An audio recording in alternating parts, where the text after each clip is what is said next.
Hello and welcome to HD Calcs.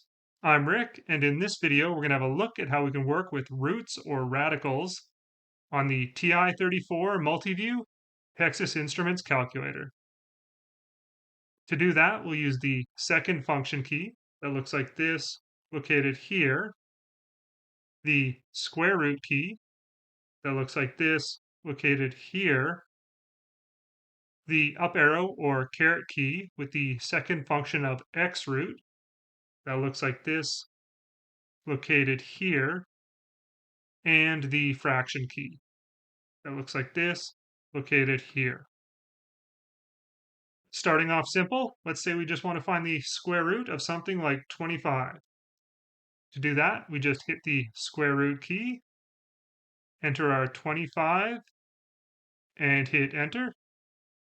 And see, we get the result of the square root of 25 is 5. What about a root that isn't a square root? For example, a cube root. To do this, first we enter the root or the 3 here. So we go 3, second function, and then the up arrow caret key with the second function of x root, and then enter the 1000 and hit enter. And see, we get a result of 10, which is correct. What about if the value is a fraction in the root position? To do that, we use the fraction key. So if we have 1 over 2, we just put the 1 in first, then hit the fraction key, and then the 2, so that we have 1 over 2, and then scroll out of our fraction, and then the second function, x root, and the 2. There we go. Hit enter, and see we get the result of 4. What if we're trying to solve something like the square root of 27? Well, if we enter that, this calculator will give us a large decimal.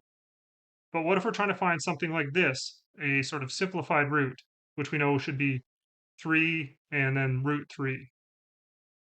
Unfortunately, this calculator doesn't have a function that I'm aware that will give us this result.